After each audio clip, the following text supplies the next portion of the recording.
Bonjour à tous et bonjour à toutes. Bienvenue pour cette table ronde organisée par Le Monde Informatique et TIBCO Software. Nous allons parler aujourd'hui d'un sujet qui intéresse beaucoup les DSI, qui sont les enjeux d'une migration SAP vers SAP for S4HANA, avec des problématiques d'intégration de data et des processus. Alors, cette migration, elle est un petit peu imposée par le calendrier. En fait, les entreprises qui utilisent la suite SAP R3 vont être obligées de migrer vers SAP vers S4HANA. Et plusieurs problématiques se posent. Tout d'abord, quelle est la bonne stratégie pour réussir cette migration? Est-ce qu'on passe par un mode Big Bang où il y a des petits pas? Quels sont les points de vigilance à aborder? Quelles options choisir pour l'intégration? Et quels sont les bénéfices d'une telle migration? Est-ce qu'on va évoquer la data virtualisation, la partie DevOps et la partie cloud? Autant de sujets dont nous allons parler avec nos invités. Alors tout d'abord, j'ai le plaisir d'accueillir Cyril Robert, qui est consultant en data management. Bonjour Cyril Robert, donc comme je l'indiquais, vous êtes consultant en management, mais pas que, vous êtes aussi un témoin. Bonjour Jacques, donc actuellement consultant indépendant en data management, mais précédemment à la tête du centre d'excellence intégration pour un grand groupe pharmaceutique français. J'ai le plaisir aussi d'accueillir sur cette table ronde François Rivard, qui est CIO d'Astracan et qui est aussi l'auteur d'un ouvrage qui s'appelle « Le système d'information transverse ». François Rivard, bonjour. Oui, bonjour Jacques. Merci à TIBCO pour cette invitation. Astracan est un cabinet de transformation digitale et managériale qui opère depuis 2012 et qui compte aujourd'hui une quarantaine de collaborateurs. Donc merci François Rivard. Et maintenant, j'ai le plaisir aussi d'accueillir à cette table ronde Sadak Boutrif. Sadak Boutrif, bonjour. Bonjour. Alors, vous êtes directeur conseil et solutions chez TIBCO Software pour la partie France et Belgique et Luxembourg. Tout à fait. Donc, on va vous retrouver dans quelques instants pour démarrer cette table ronde. Juste avant, juste un petit point pour les spectateurs. Vous avez la possibilité de poser des questions pendant le déroulé de cette table ronde. Alors, n'hésitez pas à poser des questions à nos intervenants et ils vous répondront très rapidement. Voilà cette partie, je veux dire, technique. Nous allons rentrer maintenant dans le vif du sujet, dans le débat. Avec vous, Sadak Boutrif, peut-être une des premières questions. Quand on évoque cette migration vers SAP for HANA, en général, vous soulignez qu'il y a à peu près 3 questions à se poser. Est-ce que vous pouvez nous en dire un petit peu plus sur ces 3 questions? Oui, effectivement, Jacques. Donc, pour moi, lorsque l'on parle de migration vers S4HANA, il y a bien 3 sujets majeurs de préoccupation qui vont non seulement permettre de tirer de la valeur de cette initiative, mais qui adressent également les principaux enjeux et risques qui y sont associés. Le premier sujet, c'est celui de la donnée. Donc, quand vous partez d'un écosystème full SAP ou bien mixte, quelle que soit votre stratégie de migration, on va parler de greenfield lorsque vous partez de zéro, de brownfield lorsque vous adaptez l'existant, ou de bluefield lorsque vous tirez en fait les meilleurs assets pour mettre votre plateforme à côté. La migration des données vers ce nouveau système requiert une réflexion et une démarche spécifique afin de s'assurer de la qualité, la consistance et la gouvernance des données de votre nouveau système. Et c'est vrai pour une migration de vos systèmes un à un, et encore à plus forte raison si vous décidez de vous lancer vers une consolidation, vers une instance unique SAP for HANA, qui est un peu le Graal, entre guillemets, qui est présenté un peu comme le Graal de la migration. Le deuxième sujet, c'est celui des processus qui s'exécutent au-dessus de ces données. Donc, encore une fois, selon la stratégie de migration que vous allez adopter, la complexité du sujet peut varier. Néanmoins, il faut se poser toujours ces mêmes questions. Quels sont mes processus existants? Quelles difficultés? Quels enjeux? Quelles valeurs je peux amener par cette migration pour ces process? Et comment est-ce que je peux analyser les écarts, la performance et l'adoption par la suite de ces nouveaux processus? Donc, la migration vers SAP for HANA, c'est vraiment une opportunité de remettre à plat ces processus critiques et il faut bien entendu la saisir pour en tirer les bénéfices les plus importants. Et enfin, le troisième sujet, troisième axe, pilier, concerne l'intégration de ce futur écosystème SAP for HANA que vous mettez en place. Donc, que la migration ait pour cible un système on-premise ou cloud, la stratégie d'intégration va avoir un impact fort sur l'agilité et la rapidité avec laquelle une entreprise va pouvoir gérer cette migration, mais également sur la capacité de la plateforme SAP for HANA, S4HANA, cible de tenir ses promesses en termes d'innovation et d'agilité. Et cela concerne évidemment l'accostage entre les systèmes existants, mais également et surtout en fait les écosystèmes non SAP qui gravitent autour et qui doivent pouvoir s'intégrer naturellement à tout cela. Alors Cyril Robert, comme on l'a vu avec Sadaq Boutrif, dans votre parcours et votre expérience de telle migration, est-ce que vous vous retrouvez dans les principaux enjeux soulignés justement par Sadaq Boutrif? Oui, tout à fait. En tant que témoin de ces trois enjeux précédemment présentés par Sadaq, le contexte dans lequel nous nous trouvions, c'était bien évidemment SAP, Forana était envisagé dans le cycle de vie, on va dire, normal des systèmes d'information. Il se trouve que la société dans laquelle j'intervenais, la présence des systèmes SAP était très importante, avec, pour des raisons historiques, un grand nombre d'instances qui elles-mêmes portaient un très grand nombre de customisations, énormément de code ABAP qui faisaient tourner les processus métiers qui souvent étaient vraiment designés au plus proche des pays. Donc la migration au départ technique vers un nouveau système SAP et on va dire s'inscrit normalement une nouvelle fois, mais compte tenu des enjeux, compte tenu de l'investissement financier et humain pour mener, je dirais de manière un peu simpliste, cette migration technique, il a clairement été décidé de maximiser cet investissement-là et de réaliser cet effort dans le cadre de la transformation globale de l'entreprise. Et donc, qui dit transformation globale de l'entreprise, dit remis à niveau des processus métiers, donc en l'occurrence des processus métiers globaux, donc adopter progressivement le même processus dans tous les pays du monde, et amener chacun des pays vers cette nouvel environnement S/4HANA consolidé. Il y a eu un terme qui a été utilisé par Sadaq et qui est assez important, c'est la question de l'intégration. Quelle option vous avez choisie justement pour l'intégration et pourquoi? Alors, dans les différents programmes de transformation, je reprendrai plutôt en exemple la partie processus finance. Donc, introduit très brièvement, nous disposions de plusieurs environnements SAP faisant tourner les processus finance.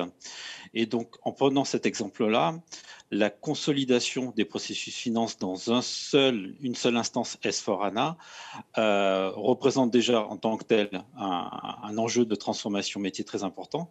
Mais le processus finance étant très fréquemment au cœur de beaucoup de processus métiers, donc chez nous, on va dire une très forte intégration avec la production, le manufacturing, la supply chain et d'autres processus métiers. Donc l'enjeu, c'était vraiment de déployer cette nouvelle solution pour les premiers pays, tout en assurant la continuité des processus métiers, on va dire, impactés par l'introduction de cette nouvelle plateforme. Et c'est là que l'intégration arrive en appui et devient un élément clé pour réaliser ce projet et je dirais par opposition, devient un risque majeur pour la réussite d'un tel projet. Si j'ai bien compris, vous avez plutôt pris l'option des petits pas, c'est-à-dire des petits projets avant de les diffuser ensuite à l'international. Oui, effectivement, compte tenu du déploiement global, la société est présente dans plus d'une centaine de pays avec des instances SAP par grand pays, on va dire ça comme ça. L'approche Bing Bang était clairement, on va dire, illusoire. Et donc, ce qui a été retenu, c'est un déroulement pays par pays, donc déjà suffisamment impactant. Et donc, assurer que lorsqu'un pays adoptera la nouvelle plateforme SAP, les autres continueront à collaborer. Et donc, pour reprendre l'exemple du processus finance, la consolidation financière reste toujours opérationnelle. Et donc, les échanges de données sont cruciaux et doivent être maintenus malgré toutes les sollicitations et impacts qu'il peut y avoir dans un tel programme de transformation. Alors, Cyril Robert, justement, vous étiez en train d'indiquer l'importance des données. François Rivard, vous, de votre côté, justement, sur les trois enjeux, on a effectivement la donnée. Comment vous vous positionnez par rapport à cette donnée? Quelle est la problématique et quel est l'enjeu d'une migration vis-à-vis des données? Les données ont pris une place très importante, centrale dans les systèmes d'information et même dans les entreprises aujourd'hui. On parle d'organisation data-centrique. Le sujet de la migration SAP est-il un sujet de migration de données? Oui, parce qu'avec la donnée, je pense qu'on a un actif très stable du système d'information dans un contexte qui va devenir très mouvant, puisque, comme Cyril l'a expliqué, on va avoir des instances de R3 et de S4 qui vont cohabiter, différents corps, différentes géographies, différents modules. Tout ça nécessite un peu de stabilité. La donnée, ou en tout cas la description de l'information de l'entreprise, est certainement un des points qui va permettre de stabiliser, de fournir un point central dans la migration. Cyril l'a dit aussi, les processus eux-mêmes, on va les optimiser, ils vont évoluer, donc tout bouge. La donnée peut être un point de stabilité. Alors, est-ce que ça justifie d'intégrer la donnée autour de... Je pense que oui, parce que ce n'est pas un sujet nouveau non plus, la donnée. Ça fait plus d'une dizaine d'années que les grandes entreprises ont commencé à structurer la description de l'information, notamment dans des outils de master data management. Ils ne sont pas toujours liés à SAP, ces outils-là. Il ne faudrait pas que, dans le contexte d'une migration, on soit tenté, ou obligé d'ailleurs, de ramener ces solutions à l'intérieur de SAP et de faire une organisation data-centrique SAP. L'entreprise doit pouvoir garder sa liberté de construire et de faire évoluer son système d'information comme elle l'entend. Et ça passe, à mon avis, nécessairement par, d'un côté, des outils d'intégration, comme ça a été évoqué, mais aussi des outils de description et de gestion de la donnée, de la bonne gouvernance de cette donnée, pour garder un maximum de latitude dans la façon dont on construit précisément la migration. Donc, comme l'a évoqué François Rivard, je me tourne maintenant vers Sadak Boutrif à propos des outils ou de l'outillage en tout cas qu'on peut utiliser. Quels sont les moyens que TIBCO Software a mis en place pour justement assurer cette continuité? Alors, TIBCO Software dispose d'un panel effectivement assez large de solutions logicielles qui permettent d'accélérer cette étape et de maîtriser surtout le risque de perturbation pour le business pour avoir une continuité qui soit la plus fluide possible. Nous avons tout d'abord une solution de process mining qui va permettre de travailler sur l'angle process et de s'assurer de plusieurs choses. La première, c'est de la bonne connaissance et de la compréhension des processus existants. Notamment, c'est ce qu'on appelle un peu les variantes de processus constatés qui permettent de comprendre comment, dans la réalité, sont exécutés ces process et les éventuels impacts business que cela peut avoir. Je prends un exemple. Si vous vous rendez compte que 20% de vos processus en fait, sont exécutés par un chemin non nominal, par exemple, qui fait intervenir des process de compensation plus ou moins nombreux et complexes, peut-être que dans la modélisation que vous allez faire dans votre système cible, vous allez intégrer ce chemin comme faisant partie en fait, du mode nominal pour notamment optimiser aux ressources et diminuer les délais. Le deuxième sujet, c'est l'identification des écarts par rapport à la cible que l'on souhaite obtenir. Donc, une fois qu'on définit en fait une cible, on veut s'assurer, en fait, on veut identifier le plus rapidement possible quels sont les écarts par rapport à l'existant. Et puis le troisième, et qui est très important, c'est la mesure continue de l'efficacité des nouveaux processus qui vont être implémentés sur S4HANA, ainsi que l'adoption de ces processus par les utilisateurs finaux, et donc le succès au final de l'initiative. Et donc tout ceci doit pouvoir également contribuer à sécuriser la transition des process business de l'entreprise et en tirer très rapidement de la valeur. L'intégration joue également un rôle important dans l'objectif de garantir une transition en douceur, et donc cette fameuse continuité qu'on évoquait pour les utilisateurs finaux. Il faut comprendre que cette migration peut prendre du temps et que les systèmes SAP ECC existants ne vont pas pouvoir être débranchés du jour au lendemain. Et donc, il faut pouvoir garantir une continuité du business avec un back-end qui va être en cours de transformation, d'évolution. Et une plateforme type CoCloud d'intégration permet à nos clients de bâtir des stratégies de migration qui vont être progressives, flexibles, avec la possibilité éventuellement de faire coexister les deux systèmes, tout en garantissant que l'information sera toujours disponible et accessible au bon moment, au bon endroit, par les bonnes personnes. C'est pour cela que nous recommandons également à nos clients de travailler le plus tôt possible sur la stratégie d'intégration, car cela peut également influencer le type de migration et les choix stratégiques en amont, ainsi que les impacts éventuels qu'on va pouvoir mesurer et contrôler côté business. Est-ce que, comme le disait Cyril, est-ce qu'on envisage une stratégie pays par pays, module par module, une combinaison des deux? Est-ce qu'on fait de la coexistence de systèmes SAP distincts ou est-ce qu'on fait de la consolidation?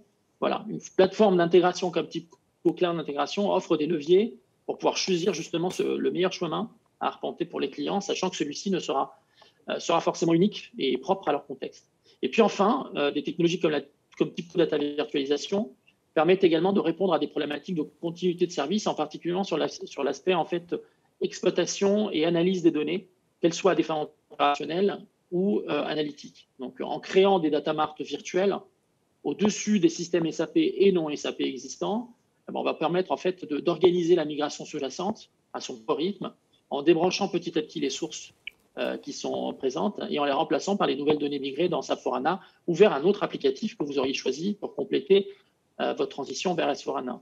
Les données n'étant pas systématiquement physiquement déplacées, mais elles sont juste virtuellement consolidées, et cela permet également de réaliser des économies substantielles, notamment sur tout ce qui est stockage, mais également licence et process type ETL, tout en garantissant une agilité beaucoup plus importante. Donc, comme l'a évoqué Sadak, il y a effectivement la question de l'outillage qu'on a bien balayé, mais il y a aussi justement sur la question de l'intégration, peut-être le choix aussi des services d'intégration. On sait que SAP propose des services d'intégration. Alors pourquoi opter pour une stratégie d'intégration agnostique et indépendante, Cyril Robert ? Alors effectivement, lorsque donc, ces grands programmes de transformation ont été lancés, donc, pour donner un cadre précis, la réflexion a démarré fin 2016, début 2017, parce que l'informatique évoluant, mais pour repositionner dans le contexte, nous nous sommes évidemment posé la question. C'était un gros investissement dans la durée, plusieurs années de programme de transformation, donc être sûr qu'on partait sur le bon choix. Au sein du groupe, nous avions l'expérience de plusieurs outils d'intégration, dont celui d'SAP. Donc, en associant les différentes expériences, compétences et évidemment, en premier lieu, les besoins de nos métiers, nous avons procédé à un exercice de vendor selection, bien entendu. Donc, au départ, les critères les plus importants pour nous étaient, nous allions continuer à évoluer dans un milieu très hétérogène. Donc, la capacité à intégrer tout type de système. Un très fort volume en données, mais surtout en nombre d'interfaces. Donc, beaucoup de systèmes, beaucoup d'interfaces, donc une problématique de volume et de capacité. Bien évidemment, un planning projet très ambitieux, avec des jalons très court terme. Et également, dans un programme de transformation comme ça, un besoin d'agilité extrêmement important puisque nous savions et nous avons l'habitude que de découvrir au fur et à mesure, on va dire, de nouveaux besoins et de devoir faire face à quelques surprises venant des produits que nous sommes, des technologies que nous allions utiliser. Donc, c'était ça les critères principaux pour la réussite des programmes de transformation. Mais également en parallèle, étant donc fin des années 2010, et vraiment l'arrivée des nouveaux écosystèmes, le cloud, le PaaS. Donc l'investissement devait également se faire et être compatible avec la stratégie cloud du groupe. Donc s'ouvrir à ce nouveau monde, une nouvelle fois, à une échelle de volume et de production. Donc, comme je vous l'ai dit, on a rebalayé toute l'offre. L'offre SAP, pour répondre à votre question, ne nous a pas paru la plus pertinente par rapport à ces critères-là. Et donc, on a privilégié une offre que l'on considérait plus ouverte, plus distribuable et distribuée dans son architecture pour répondre à ces besoins de scalabilité et de performance. Donc, en écho aux propos de Cyril Robert, j'ai une question pour vous, François Rivard. Est-ce que vous, justement, sur les questions de choix d'intégration, est-ce que vous partagez cette vision de Cyril Robert ou est-ce qu'il y a d'autres éléments ? Déjà, je partage totalement la vision de Cyril. Si on regarde ce qui s'est passé depuis 20 ans dans un grand nombre de grandes entreprises, on a vu l'arrivée des systèmes SAP avec, la plupart du temps, des systèmes d'intégration agnostiques autour de cette mise en place. Ensuite, on a vu progressivement, depuis 10-15 ans, les plus grandes entreprises françaises passer sur des stratégies d'intégration autour d'acteurs agnostiques et indépendants dont TIPCO fait partie. Et TIPCO, aujourd'hui, équipe une bonne part de ces grands comptes du CAC 40. Donc, on a vu progressivement les stratégies d'intégration des entreprises s'affiner vers des acteurs qui sont spécialisés dans ce type de problématiques, de cas d'usage, de technologies. Et le sujet de la migration vers SAP S4 n'est pas, à mon sens, susceptible de redistribuer les cartes, au sens où la migration n'est finalement qu'une partie de la stratégie d'intégration qu'évoquait Sadak. Ce n'est pas toute la stratégie d'intégration. Il va falloir intégrer la migration dans la stratégie d'intégration, d'ailleurs. Il y a des choses qui sont déjà en place et qui doivent continuer à vivre. Et puis, on pourrait ajouter l'ouverture de plus en plus grande des SI autour de l'API management et la nécessité d'intégrer l'externe à la stratégie d'intégration. Donc, l'ensemble des cas d'usage est beaucoup plus large, finalement, que la migration. Et il faut être capable de pouvoir gérer tous ces sujets, tous ces enjeux en parallèle. Alors, Cyril Robert évoquait la partie cloud juste avant. Comment justement la migration SAP S4HANA peut impliquer un passage vers le cloud et comment on peut prendre en compte cette évolution? Effectivement, cette migration peut se traduire ou va se traduire par le déplacement de systèmes qui aujourd'hui sont on-premise vers des systèmes cloud publics, des systèmes cloud privés, parfois du multi-cloud. Les entreprises aujourd'hui utilisent déjà des prestataires de cloud pour alimenter une partie de leur stratégie d'intégration. Donc tout ça, encore une fois, décrit des environnements et des contextes particulièrement sophistiqués, particulièrement complexes, qu'il faut pouvoir continuer à faire vivre et à faire évoluer. Dans ce contexte, le cloud, finalement, c'est presque une modalité architecturale parmi d'autres. Et les entreprises vont chercher à maintenir un maximum de marge de manœuvre, un maximum de liberté aussi dans la façon dont elles vont pouvoir à la fois gérer leur stratégie d'intégration et gérer cette migration. Donc tout concourt finalement à cet agnosticisme, à cette indépendance qu'on évoquait tous les trois. Sadak Boutrif, même question. Comment on fait justement pour voir ou intégrer cette partie cloud? Alors effectivement, comme disait François, le cloud en soi n'est pas une fin, c'est un moyen d'atteindre un certain nombre d'objectifs qui se reflètent dans ce qu'on souhaite normalement obtenir d'une vraie transformation digitale, c'est-à-dire de l'agilité, de l'innovation. Et il ne faut pas aussi être naïf, le cloud ne sera pas la cible unique de toute l'infrastructure d'un système d'information. Le monde va être dans un premier temps et probablement pendant très très longtemps un monde hybride. Du coup, les capacités qui vont devoir être fournies pour accompagner cette transition, si on choisit justement d'accoster un certain nombre d'éléments cloud, doivent pouvoir coexister et travailler avec cet écosystème qui est hybride. De nombreux applicatifs ne pourront pas migrer et donc vont rester on-premise. Il y a beaucoup d'applications dites legacy qui vont rester core system et qu'il faut pouvoir faire coexister avec la nouvelle plateforme SAP S4HANA. Et donc, de la même façon que nous l'avons évoqué durant les phases de migration, la plateforme d'intégration, Typico Cloud Intégration, va permettre de gérer la communication fluide entre ces différents systèmes et faire en sorte que tout ceci soit exposé de façon moderne, sous forme d'API, et puisse interagir de façon agile et rapide. La data virtualisation est un autre axe également qui va être très important dans cette transition vers le cloud parce que ça va également pouvoir apporter des réponses très rapides, concrètes à des problèmes d'accès et de consolidation des données qui vont se retrouver distribuées dans une infrastructure qui est hybride, que ce soit sur le cloud, dans un cloud privé, un cloud public ou l'on-premise. Eh bien, la virtualisation des données, elle va pouvoir en fait offrir aux utilisateurs finaux qui travaillent et qui ont besoin de travailler le plus rapidement possible avec la donnée, une façon simple et rapide pour leur consommer cette donnée, et aussi bien pour des besoins opérationnels, donc il y a des applicatifs, mais surtout aussi pour des besoins analytiques, tout en s'affranchissant complètement de la localisation de cette donnée. Bien plus, il y a les clients qui choisissent d'étendre ou de remplacer certaines de leurs offres existantes par des offres SaaS, par exemple. Alors, ça peut être dans le monde SAP, transiter d'un module HR vers un SuccessFactors, mais ça peut être aussi faire le choix, par exemple, d'un autre fournisseur qui est SAP pour couvrir la partie RH avec Workday. Eh bien, on va se retrouver effectivement, grâce à la virtualisation, en capacité de consolider et avoir une capacité d'exploiter ces données avec des visions complètes 360, beaucoup plus rapides et plus simples. Cela grâce, encore une fois, au fait que les données ne vont pas être physiquement déplacées, mais elles pourront tout de même être présentées de façon unifiée, uniforme, sous les différents canaux, que ce soit API, requête SQL. Justement, sur cette problématique des données, qui est aussi un des enjeux de la migration, la notion de qualité des données est importante. Comment on adresse cette problématique, Sadak Boutrif? Oui, alors effectivement, la migration vers SAP S4HANA, c'est d'ailleurs SAP HANA est une base de données à la base, hein, puis ensuite, effectivement, il y a l'ERP qui se construit dessus. Donc, c'est une migration qui doit être pilotée par la donnée et donc par la capacité des entreprises de réaliser cette migration dans les meilleures conditions possibles autour de cette donnée. Donc, le premier sujet autour de la donnée, c'est évidemment identifier en fait qui sont les contributeurs de cette donnée, où est-ce qu'elle se trouve, qui en est le propriétaire et ou bien le consommateur.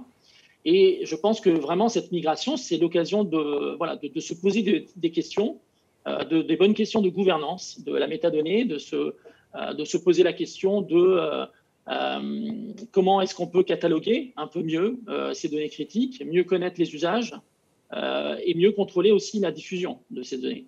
Et cela peut être piloté par des besoins opérationnels, hein, donc tout ce qui est rationalisation, par exemple, analyse d'impact, mais également par des contraintes réglementaires. Donc on peut être obligé à être amené à se poser des questions, par exemple dans des contextes GDPR ou autres. Donc à TIBCO, nous avons une offre justement qui s'appelle Cloud Metadata qui va permettre d'introspecter automatiquement les systèmes SAP existants et non SAP et d'en extraire ces métadonnées afin de permettre à nos clients de construire un catalogue de données migré, mais plus largement de toutes les données globalement de l'entreprise qui vont être potentiellement impactées par cette migration et de pouvoir plus sereinement analyser les impacts de cette migration grâce notamment à des fonctions de type data lineage ou autre. L'autre sujet concerne bien entendu la qualité et la fiabilité des données qu'on va migrer, qu'elles soient dans SAP d'ailleurs et hors SAP, puisque la plupart du temps, en fait, ce sont des gros projets qui englobent des données extra SAP. Et bien, les futures données en fait, de SAP S/4HANA doivent passer par un processus de nettoyage, de doublage, remise en cohérence, afin de repartir sur une base saine, sur le nouveau corps modèle SAP S/4HANA, et sur laquelle il sera possible d'identifier de vrais leviers d'amélioration et d'optimisation. Et c'est également le moment de se poser la question de la gouvernance autour de ces données, notamment autour des données dites de référence et de émettre, telles que les fournisseurs, les clients, les produits. Et donc, avec des solutions de master data management comme TIBCO BX, nous accompagnons de nombreux clients dans la mise en place d'une gouvernance multidomaine centralisée dans le cadre justement de cette migration et qui va être dédiée à ces données et qui permet aussi bien leur mise en qualité que leur contrôle. Et ce choix, en fait, est d'autant plus important que l'entreprise possède un écosystème qui est par nature hétérogène, avec une composante qui est en dehors de SAP, qui va être plus ou moins importante et qui va nécessiter justement cette dimension de gouvernance transverse. Alors juste, je voudrais avoir un petit éclairage, notamment sur la partie opérationnelle de la migration. Cyril Robert, comment on construit cette migration ? Effectivement, donc l'enjeu d'une telle migration est très élevé.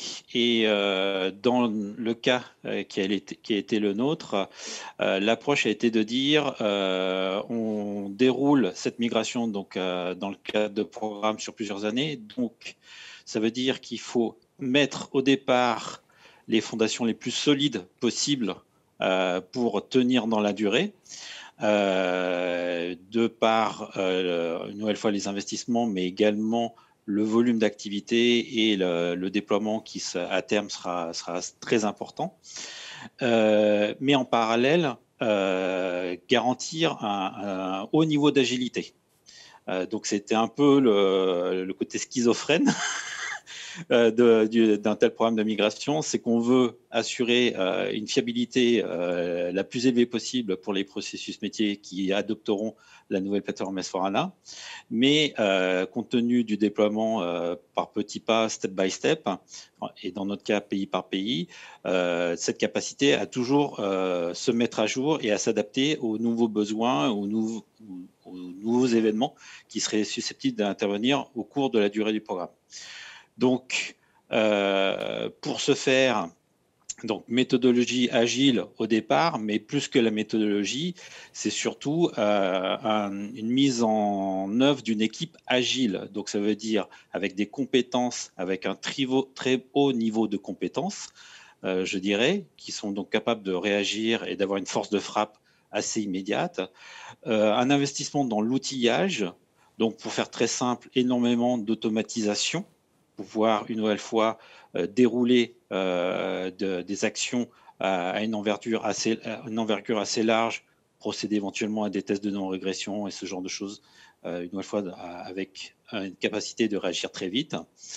Et donc tout ça, au-delà de la gestion traditionnelle d'un projet et donc de tous les risques que l'on peut identifier au cours de route, Pour moi, si je devais retenir, c'est vraiment se doter d'une core team. C'est ce que nous avons fait.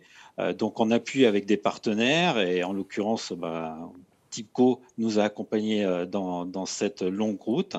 Avoir vraiment cette core team qui est capable de réagir très rapidement et qui est capable d'animer les autres ressources qui, elles, sont plus dans le delivery du projet en tant que tel. D'accord, donc il y a une notion de collaboration entre les métiers, quoi. Oui, bien sûr, toujours une très forte collaboration, une très proximité avec les métiers, avec au maximum toujours cette connaissance, cette appétence pour les enjeux de métier, puisque un des risques classiques d'un tel projet, c'est de se reconcentrer sur la migration technique et d'oublier que derrière, nous avons un métier, des utilisateurs qui vont adopter la solution. Donc, toujours garder le contact avec les métiers et justement, dans le cas de la gestion de projet et des risques, être amené à négocier avec eux des décalages de projets, des revues de spécifications pour tenir le planning ou améliorer la qualité ou la traçabilité des échanges. Ça, c'est un point important en termes de retour d'expérience. C'est que ce dont a parlé Sadak, data lineage, gestion de la donnée, c'est quelque chose qui n'est pas encore très adopté ou connu par les chefs de projet pour faire des choses de manière très simple. Et donc, nous les avons poussés pour introduire cet aspect-là dans leurs besoins fonctionnels, à donner la visibilité aux utilisateurs finaux de leurs données et de leurs données distribuées. Un cas très simple, nous assurions un des processus métiers déployés était la livraison de médicaments auprès des hôpitaux. Et c'est pas simplement assurer ça, mais c'est donner la visibilité bout en bout entre l'ordre de livraison, l'ordre qui est envoyé au partenaire logisticien qui assure la livraison et le retour du partenaire jusque vers le système source. Et donc, les utilisateurs au niveau SAP ont la visibilité de l'ordre donné, mais également de l'ordre exécuté. Alors même question, François Rivard, est-ce que vous partagez justement l'analyse de Cyril Robert ou est-ce que vous avez des éléments supplémentaires à apporter ? Je partage là encore complètement l'analyse de Cyril. Sur la partie purement intégration, aujourd'hui, avec le recul qu'on a, on s'aperçoit que les projets d'intégration sont quand même, d'une manière générale, plutôt menés en mode agile. On arrive à faire des itérations, on arrive à avoir des livraisons qui ont un sens métier en fin d'itération, en faisant des revues. D'ailleurs, on a travaillé en 2014 avec TIPCO, avec les équipes de TIPCO, pour mettre en place une méthode qui visait à pouvoir délivrer des projets BPM et middleware sur des principes d'agilité. Là, on a évoqué tout à l'heure le principe de progressivité aussi dans la migration. Ça signifie que justement la dimension itérative et incrémentale de l'agile peut apporter une valeur ajoutée à la construction de ce type de programme. Bien sûr, on parle de programme, on l'a dit aussi, c'est un grand chantier. Donc, il va être nécessaire probablement de coordonner plusieurs streams projets en parallèle, avec une dimension de coordination de programme, là encore en mode agile. Bon, il y a des frameworks qui existent pour couvrir ce type de besoin. Je pense à SAFe, je pense à ALES, il en existe d'autres. Les méthodos doivent s'adapter au contexte du projet. Et puis, je dirais, par rapport à ce qui a été évoqué en début de sujet, l'orientation process, ce sont les process aussi qui vont un petit peu piloter, à mon avis, les stream projets, dans la mesure où ces process peuvent être transverses et vont couvrir plusieurs domaines de SAP. Donc, je pense qu'une organisation avec des product owners ou des process owners qui ne soient pas uniquement silotés par domaine, mais qui a également cette transversalité au bénéfice des utilisateurs, apportera une grande valeur ajoutée. Peut-être la dernière question à tous les intervenants, puis on va commencer par vous, François Rivard. Quels sont les bénéfices immédiats et à venir, on va dire, d'une telle migration ? Les bénéfices seront atteints si on comprend effectivement que ce sujet de migration est un sujet qui doit s'insérer d'une manière plus large dans une stratégie de digitalisation de l'entreprise, dans des plans de transformation globaux. Le sujet de la migration ne doit pas devenir un sujet qui phagocyte tous les autres. Aujourd'hui, les entreprises, on l'a évoqué, sont engagées dans les transformations fortes. Elles veulent devenir plus agiles, elles veulent être mieux organisées autour de la data. On connaît l'enjeu d'un tel chantier de migration. On sait qu'il peut mobiliser les forces vives de l'entreprise et toutes les ramener vers lui. c'est un risque s'il est bien géré, avec une conduite du changement appropriée, qui couvre le sujet de la migration, qui couvre les sujets de nouveaux process, d'évolution des process métiers, mais aussi tous les sujets qu'on a évoqués autour de la gestion de la donnée, par exemple, alors on aura probablement réussi une étape significative dans la digitalisation et la transformation des organisations. Donc, pour moi, le principal bénéfice de ce type de projet, de programme, c'est d'être suffisamment impactant et suffisamment significatif pour tirer toute l'organisation vers le haut. Et il faut, en contrepartie, savoir couvrir ce risque qui consisterait à en faire le sujet majeur de transformation de l'organisation et donc potentiellement de rater cette étape. Cyril, Robert, même question. Quels sont les bénéfices à attendre de manière, on va dire, immédiate et pour le futur? Alors, bénéfice dans le témoignage qui est le mien, c'est un projet que nous avons mené, que nous avons déployé.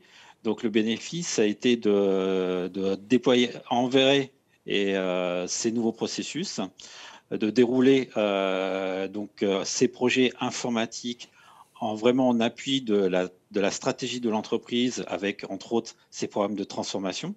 Donc, le bénéfice, c'est vraiment de soutenir cette stratégie-là. Après, pour faire un focus plus au niveau des processus métiers, un des bénéfices vus, c'était la bascule sur des processus plus temps réel. C'est quelque chose que je n'ai pas souligné précédemment. Dans la transformation de l'existant vers les nouveaux et donc l'adoption des nouvelles technologies, c'est également d'introduire plus de temps réel, plus de transactionnel dans notre processus métier pour que le pilotage, donc en l'occurrence financier, soit immédiat plutôt que d'attendre la fin du mois, la fin de la semaine ou à J+100. Donc il y a un bénéfice pour les acteurs métiers pour disposer d'une donnée plus juste, plus temps réel et donc susceptible de prendre des décisions plus rapides. Après, au sein de la DSI, donc si on parle un peu informatique et un peu technologie type co, ces grands programmes de transformation nous ont permis de mettre à jour une grande partie du système de formation. Donc évidemment, S4HANA pour les pays déployés, mais tout l'écosystème autour de S4HANA. Donc la plateforme d'intégration, mais également les process autour de ça, la couche opérationnelle, le monitoring, en fait toute cette organisation-là. Donc c'est là, pour faire assez court, nous avons déployé les méthodologies DevOps pour tirer parti de manière très pragmatique, pour tirer parti de ces nouvelles approches, de ces nouveaux outillages, mais toujours de manière très, je dirais, opérationnelle, dans la mesure où derrière, le but reste toujours d'avoir un système que nous sommes capables de maintenir dans la durée. Un des risques identifiés, c'était éventuellement de faire de l'ultra-technicité. Et donc, nous avons opté pour rester sur quelque chose de gérable et d'assez simple, même si le mot simple parfois n'est pas simple à utiliser dans les technologies, mais de garder un système que l'on est capable de maintenir dans la durée et que l'on est capable de faire évoluer dans la durée. Juste pour terminer, donc je passe la parole maintenant à Sadak Boutrive, justement, avec la même problématique, ou en tout cas la même question, sur les bénéfices à attendre immédiatement ou à venir. Je pense que, alors effectivement, dans le sujet de la migration vers S/4HANA, il y a des bénéfices immédiats qu'on peut évoquer, il y a des bénéfices à long terme. Je pense que le plus gros challenge, c'est de faire coexister dans cette construction et dans le projet qui va être mené ces deux impératifs, c'est-à-dire réussir un projet à court terme et construire en fait le socle. Et François l'évoquait un peu. De la transformation digitale de l'entreprise. Donc, il y a vraiment ces deux notions qui doivent toujours graviter, puisque vu le coût et l'impact que ça va avoir pour l'entreprise, il serait dommage de s'arrêter en fait à cette première vision d'un programme de migration SAP S/4HANA qui est de réussir en fait à décommissionner SAP ECC. Il y a vraiment différents enjeux. Et je pense que SAP le présente aussi lorsqu'il propose en fait ce passage vers SAP S/4HANA. Alors, il parle d'entreprises intelligentes. Alors, c'est pas moi qui le dis, donc ça ne veut pas dire forcément que toutes les entreprises ne sont pas intelligentes avant de mettre en place ce type de plateforme, mais globalement, pour se donner les moyens de devenir intelligent, de devenir digital, on a parlé de la donnée. Donc, un bénéfice rapide, c'est d'avoir une meilleure gouvernance, d'avoir des données qui soient plus fiables, de meilleure qualité, et tout ça doit permettre du coup, de prendre de meilleures décisions. Donc, au final, vous ne pouvez pas appliquer de la data science, du machine learning, utiliser en fait les outils d'aujourd'hui et de demain si vous ne pouvez pas faire confiance à vos données. Donc, un premier bénéfice, ça va être justement de pouvoir vous ouvrir tout ce pan-là qui va vous permettre de vous différencier et évidemment d'innover beaucoup plus rapidement.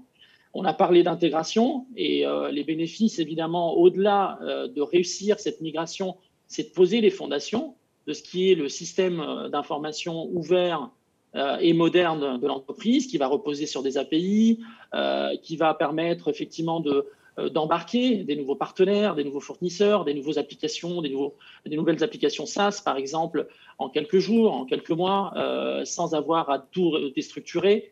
Se lancer dans les nouveaux business models comme de la marque blanche, de l'OM. On voit des clients justement qui utilisent cette flexibilité et cette stratégie d'intégration pour promouvoir des nouveaux business. Donc tout ça, en fait, c'est le socle. L'intégration, c'est également le socle de la réussite de nouvelles initiatives qui doivent projeter l'entreprise vers un avenir digital compromis bien plus harmonieux. Et puis, le dernier élément, effectivement, autour des processus, on est vraiment sur une occasion inespérée de remettre à plat un certain nombre de process et de dysfonctionnements. Et donc, prendre le temps, et ça ne veut pas dire passer un temps infini, ça veut dire potentiellement aussi utiliser des techniques comme le process mining ou autres pour chercher et comprendre la façon dont on opère et pour se projeter vers une entreprise qui va être plus efficiente, plus efficace dans la façon dont elle travaille et qui va apporter des réponses concrètes très rapidement à des problématiques business qui n'avaient pas été forcément vues ou appréciées jusqu'à maintenant. Et le fait de consolider tout ça va permettre ou va simplifier également la gouvernance de tout cet ensemble. Merci Sadak pour ces propos et c'est ainsi que se termine cette table ronde. Je vais remercier l'ensemble des intervenants, peut-être François Rivard tout d'abord. François Rivard, merci beaucoup. Merci à vous Jacques. Cyril Robert, merci aussi pour ces échanges et puis pour votre retour d'expérience. Merci à vous et pour cette invitation. Et je tiens à remercier aussi Sadak Boutrif pour justement avoir un petit peu orchestré cette table ronde avec les différents éléments portés par TIBCO Software. Merci beaucoup Sadak Boutrif. Merci Jacques et merci Cyril et François pour votre collaboration et vos témoignages. Cette table ronde est maintenant terminée et je vous dis à très bientôt. Au revoir.